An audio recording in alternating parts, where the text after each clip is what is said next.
On a radiant day, the rhythmic melody of a hammer meeting a nail echoed through the air. A man, a mix of joy and uncertainty etched on his face, surveyed the structure before him, a building that bore the semblance of a cozy restaurant. Tears welled up in his eyes, a testament to the profound moment as he stood before what was now his very own eatery. Our main character, Ellison, a Class 9 Archmage, felt a surge of emotions, the realization of a dream materialized. Let's rewind the clock by 15 years. The night enveloped a drowsy Ellison as he trudged homeward from Culinary Science High School. Crossing the street, he pondered the art of handling ingredients, a passion that lingered even in the dark.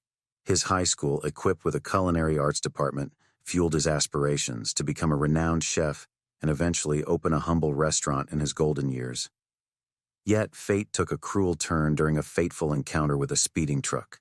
His dream of culinary glory was shattered in the face of an unfortunate accident. When Ellison opened his eyes, he found himself in an unfamiliar world, surrounded by the chaotic spectacle of people confronting a fiery red dragon. The peace he once sought seemed a distant memory in this tumultuous realm. Amidst the chaos, a hand firmly grasped his shoulder, jolting him back to the present in this foreign and dangerous land. Amid the chaos, a man's urgent words snapped Ellison out of his daze. The man, clearly worried, was telling him to pull himself together, emphasizing the gravity of the situation. Messing up the evacuation could mean life or death. Still dazed, Ellison managed to respond. Amid a stream of people evacuating, Ellison turned to the man and asked about their location. A quick glance at Ellison's distinct outfit made the man realize he was an outsider. With a sigh, the man explained they were in Greek City, on the outskirts of the Rurin Empire. He shared his surprise, not anticipating a dragon attack in such a remote area. Ellison felt a surge of frustration. He hadn't just been transported to a world teeming with monsters and magic. He found himself in a place entangled in a war against dragons. Despite the confusion, a glimmer of determination flickered within Ellison. He likened humans to adaptable animals and resolved to accept his new reality swiftly. Lost in thought, Ellison considered the positive side. He'd narrowly escaped death when hit by a truck, and now he saw this as a second chance.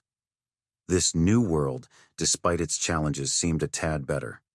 No more college exams or military service after graduation. A soldier on horseback appeared on a cliff, calling out to them. The soldier bore an edict from the emperor. Unfurling the scroll, he declared the dire state of affairs. The mercenaries had fled, the knights were faltering, and the country's fate hung in the balance. With no escape from the dragons, the people were urged to stand united for their homeland. As the soldier spoke, the crowd of evacuees erupted in cheers, rallying behind the soldier's call for solidarity. In the unfolding scene, the soldier's words echoed with urgency, imploring everyone to take up arms in the name of the knights in their hometown. Our protagonist, struggling to grasp the reality of the situation, recalled the day he was summoned to this war-torn world, embroiled in a fierce battle against dragons. The lack of military strength led to the enforcement of a draft pulling men from all walks of life into the Templar Knights. Ellison, still processing the unexpected turn of events, blankly stared at the man before him. The soldier inquired about Ellison's family ties to high-ranking knights or officials, but with the draft covering all men aged 17 to 45, Ellison had no choice but to enlist. As training commenced, cadets formed orderly lines, and Ellison couldn't shake the regret, wishing he had stayed in the path of the truck. During his cadet days, the trainer recognized Ellison's remarkable magical potential, paving the way for his assignment to the Magic Corps, an agreement Ellison reluctantly accepted. Amidst the routines of cadet life, a serving of soup, a concoction of boiled potatoes and herbs awaited the recruits. Ellison, contemplating the benefits of being an archmage at the backlines, found solace in the idea of avoiding the chaos of frontline sword clashes. Taking a hesitant spoonful, Ellison recoiled at the taste, comparing it to eating boiled potatoes with cardboard. His fellow cadets, however, relished the meal. Perplexed, Ellison wondered if taste buds were a rarity in this world.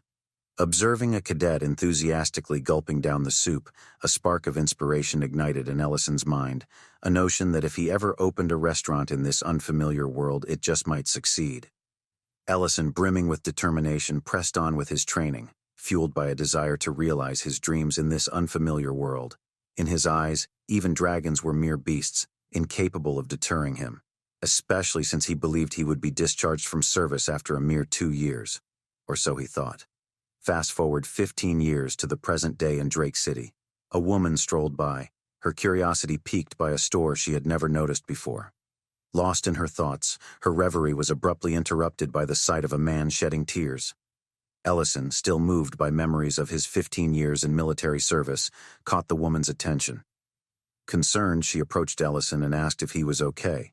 He quickly assured her that he was, expressing his joy at finally achieving the dream of opening his own restaurant. Surprised, the woman inquired if he was the owner, prompting a handshake between them. The woman, named Rain, introduced herself, while our protagonist went by Elle. Rain marveled at the unfamiliar restaurant, and Elle confirmed he was indeed new in town.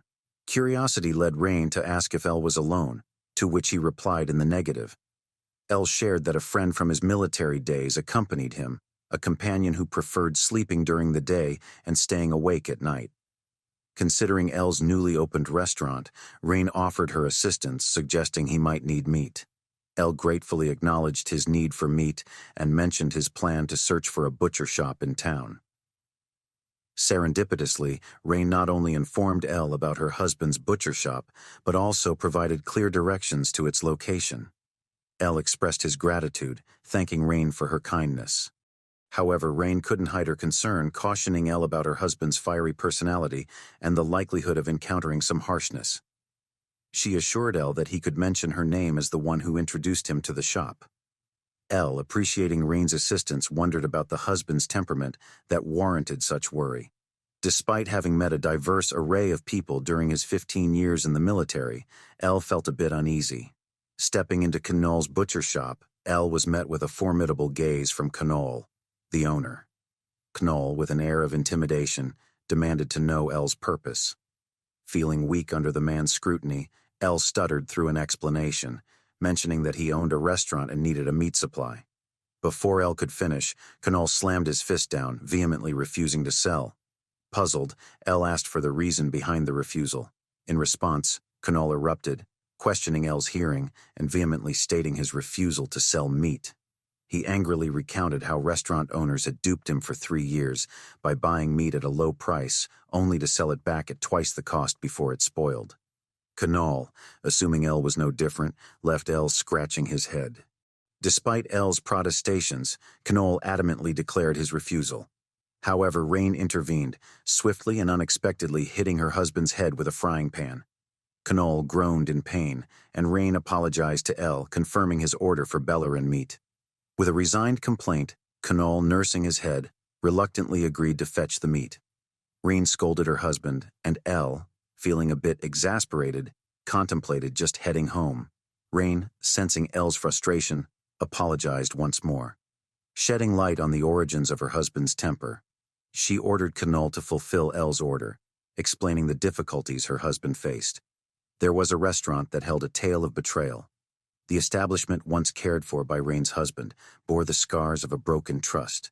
The owner, a former colleague during their mercenary days, had dealt a heavy blow to Rain's husband, leaving him deeply shaken. Upon learning about this revelation, Elle, the visitor, remained composed. Seeking clarity, he casually inquired about Rain's husband's past, as both a mercenary and a soldier. As they conversed, memories of Elle's own military days resurfaced. However, their exchange was abruptly halted when Knoll, Rain's husband, emphatically tossed a sack of meat onto the counter. The challenge was laid bare. Knoll invited Elle to showcase his culinary skills with the contents of the sack. Amidst laughter, Knoll declared that the precious Bellerin meat, renowned for its deliciousness, would not be used or sold. Instead, he asserted his intention to sell only the meat he deemed fit for restaurant use. Elle, peering into the unexpected sack of meat, found himself lost in thought. The reality sank in. This wasn't the coveted Bellerin meat he had anticipated. Unfazed, Knoll dared Elle to craft a delectable dish with the unconventional meat. Should Elle fail, Knoll, with a touch of arrogance, vowed not to sell any kind of meat to him, not even a sliver of fat, until he was satisfied with the culinary result. The challenge hung in the air, setting the stage for an unexpected culinary trial.